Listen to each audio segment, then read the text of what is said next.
قال المؤلف رحمه الله تعالى في الحديث الثاني: قال فأخبرني عن الإحسان. قال أن تعبد الله كأنك تراه فإن لم تكن تراه فإنه يراك. جی تیسرا سوال، مجھے خبر دیجئے احسان کے بارے میں. احسان کیا ہے؟ احسان یہ حسن سے ہے.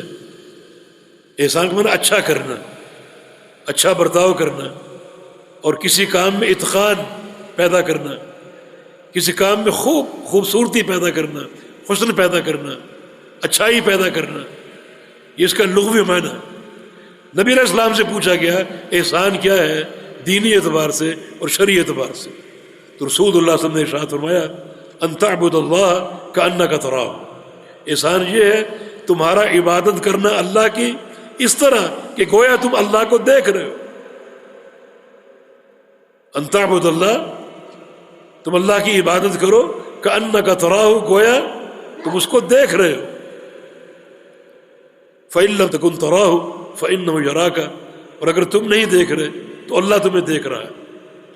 ان دو تصوروں کے ساتھ اللہ کی عبادت کرو. اللہ تعالیٰ کو دیکھنا ممکن نہیں ہے. یہ ایک تشبیہ اور تمثیل کی صورت کہ گویا تم اللہ کو دیکھ رہے. دنیا میں کوئی اللہ کو نہیں دیکھ سکتا. موسیٰ علیہ السلام نے کہا تھا فرمایا کہ لن ترانی، موسیٰ تم مجھے ہرگز نہیں دیکھ سکتے. ہاں قیامت کے دن اللہ تعالیٰ ایسی بصارت دے گا قوت والی، اس بصارت سے اللہ کو دیکھنا ممکن ہوگا، لیکن دنیا میں نہیں. لیکن یہ ایک تمثیلی انداز ہے. اس طرح عبادت کرو، ایسا تصور ہو تمہارے دماغ میں، ایسا ایک استحضار ہو کہ گویا تم اپنی عبادت کے دوران اللہ کو دیکھ رہے ہو. مقصد کیا ہے؟ مقصد آپ کی عبادت میں ایسی خشیت ہو، اللہ تعالیٰ کا خوف ہو، اللہ تعالیٰ کا ڈر ہو. اللہ کے لیے مثال نہیں ہے، لیکن آپ کسی فیکٹری میں کام کر رہے ہیں اور آپ دیکھ رہے ہیں کہ مالک سامنے بیٹھا ہے، فیکٹری کا اونر، تو کتنی توجہ ہوگی آپ کام کرنے میں. وہ آپ کو دیکھ رہا ہے، کتنی توجہ ہوگی. یعنی آپ اس کو دیکھ رہے ہیں، وہ آپ کو دیکھ رہے ہیں، کتنی توجہ ہوگی کام میں. ادھر ادھر جھانکیں گے نہیں کہ کہیں غلطی نہ ہو جائے اور مجھے یہاں سے نکال نہ دیا جائے. یعنی عبادت میں ایسا تصور اپنے اندر قائم کر لو، ایسی ایک تربیت کر لو کوئی اللہ کو دیکھ رہے ہو یا پھر اللہ آپ کو دیکھ رہا ہو.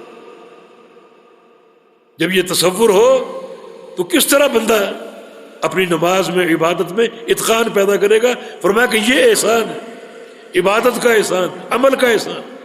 عمل میں خوبصورتی پیدا کرنا، عمل میں حسن پیدا کرنا، یہ تصور اپنے اجاگر کرو، اجاگر کرنے کی کوشش کرو. تو اس طرح کیا ہوگا؟ عبادت میں حسن پیدا ہو، خوبصورتی پیدا ہو.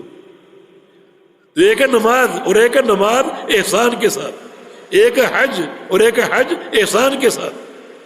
تو احسان حج اور نماز سے ایک اضافی عمل ہے. نمازیں ہم سب پڑھ رہے ہیں، لیکن کاش ایسی تربیت ہو جائے کہ نمازوں کی ادائیگی احسان کے ساتھ ہو. یہ بالترتیب 3 درجے ہو گئے. سب سے کم درجہ، ہلکا درجہ اسلام کا، جس کے 5 ارکان. اس کے بعد جو اونچا درجہ ہے وہ ایمان کا، جس کے 6 ارکان. اور ایمان کے بعد جو درجہ آخری وہ احسان. اللہ پر ایمان احسان کے ساتھ ہو، رسولوں پر ایمان احسان کے ساتھ ہو، نماز کی ادائیگی احسان کے ساتھ ہو. یعنی وہ تصور کہ اللہ دیکھ رہا ہے یا میں اللہ کو دیکھ رہا ہوں، یہ تصور ہو تو کتنا عبادت میں حسن پیدا ہوگا اور کتنی خوبصورتی پیدا ہوگی. یہ احسان ہے جو دین کا آخری درجہ. جی. قال فأخبرني عن الساعة. قال ما المسؤول عنها بأعلم من السائل. قال فأخبرني عن أماراتها. قال أن تلد الأمة ربتها وأن ترى الحفاة العراة العالة رعاء الشاء يتطاولون في البنيان. ثم انطلق فلبثت مليا، ثم قال يا عمر أتدري من السائل؟ قلت الله ورسوله أعلم. قال فإنه جبريل أتاكم يعلمكم دينكم. رواه مسلم. احسنت، جزاک اللہ خیرا. اب ان کا ایک سوال اور آگے بڑھا. فأخبرني الساعة، مجھے خبر دو قیامت کے بارے میں، قیامت کب آئے گی؟ قال، فرمایا مل مسئول عنہا بعالم من السائل، قیامت قائم ہونے کے بارے میں جو مسئول ہے وہ سائل سے زیادہ نہیں جانتا۔ مسئول کون تھا؟ رسول اللہ صلی اللہ علیہ وسلم، اور سائل کون تھا؟ وہ جبریل امین۔ قیامت کب آئے گی؟ فرمایا کہ تم مجھ سے پوچھ رہے ہو، میں تم سے زیادہ نہیں جانتا۔ قیامت کے وقوع کے بارے میں جتنا علم تمہارا ہے اتنا میرا بھی ہے، اور وہ کیا ہے کہ قیامت کا وقوع اللہ کے سوا کوئی نہیں جانتا، نہ کسی فرشتے کو علم ہے، نہ کسی نبی کو، نہ کسی خاص اور خاص الخاص کو، صرف اللہ رب العزت ہی جانتا ہے قیامت کب قائم ہو۔ اللہ کے پیارے پیغمبر سے کبھی کبھی کوئی عربی آ کر سوال کرتا قیامت کب آئے گی، تو اللہ کے نبی آگے اس سے پوچھتے وما اعددت لها، کہ تم یہ بتاؤ کہ تم نے قیامت کی تیاری کیا کی۔ من آپ یہ تعلیم دے رہے ہیں کہ تمہاری سوچ کا یہ انداز نہ ہو کہ قیامت کب آئے گی، بلکہ یہ انداز ہو کہ میں نے تیاری کیا کی۔ اسے لا محالہ آنا اور آ کر رہے گی، حساب و کتاب ہوگا، تم تیاری کا سوچو۔ ایک جنازے میں رسول اللہ صلی اللہ علیہ وسلم قبرستان میں تھے، قبر کھودی جا رہی تھی اور آپ کنارے پر بیٹھے تھے، اچانک آپ رو دیے حتیٰ کہ سامنے کی مٹی بھیگ گئی، اور پھر فرمایا لمثل ھذا فعدوا، اس گھر کی تیاری کر کے آنا، تیاری کے بغیر نہ آنا۔ بڑا یہ کٹھن سفر ہے اور بڑا کٹھن یہ مرحلہ ہے۔ تو یہاں جبریل امین نے کیا سوال کیا؟ قیامت کب آئے گی؟ فرمایا قیامت کے وقوع کے بارے میں جتنا علم تمہارا اتنا ہی میرا، یعنی مسئول یعنی میں، سائل یعنی تم سے زیادہ نہیں جانتا۔ پوچھا فاخبرنی عن اماراتها، قیامت کی کوئی نشانیاں بتا دیجئے، علامتیں بتا دیجئے۔ تو نبی علیہ السلام نے 2 علامتیں بیان کی۔ قیامت کی بہت سی علامتیں، 3 قسمیں قیامت کی علامتوں کی: علامات بعیدہ، علامات قریبہ، علامات متوسطہ۔ کچھ دور کی علامتیں جو گزر چکی، جیسے اللہ کے نبی کا فرمان ہے کہ میری بعثت قیامت سے قبل ہے، یہ میری آمد قیامت کی علامت ہے، میری وفات قیامت کی علامت ہے۔ آپ صلی اللہ علیہ وسلم نے ایک آگ کی خبر دی تھی، ایک آگ مدینے میں لگے گی، بصرہ میں اونٹوں کی گردنیں اس آگ سے روشن ہوں گی، وہ نشانی گزر چکی۔ یہ علامت بعیدہ ہیں، اور یہ علامت متوسطہ جن میں آج کل ہم گزر رہے ہیں، بہت سی علامتیں، علماء کا چلے جانا اور منڈیوں کا قریب آ جانا، عورتوں کا کاروباری معاملے میں شریک ہونا، اور پھر یہ ایک علامت، 2 علامتیں اللہ کے نبی نے بیان فرمائی، اور باقی علامت قریبہ جو بالکل قیامت کے قریب علامتیں ظاہر ہوگی، دجال کا نکلنا، یاجوج ماجوج کا نکلنا، اور عیسیٰ علیہ السلام کا نزول، اور پھر آگ اور دابت الارض وغیرہ، یہ علامت قریبہ بالکل قیامت کے قریب۔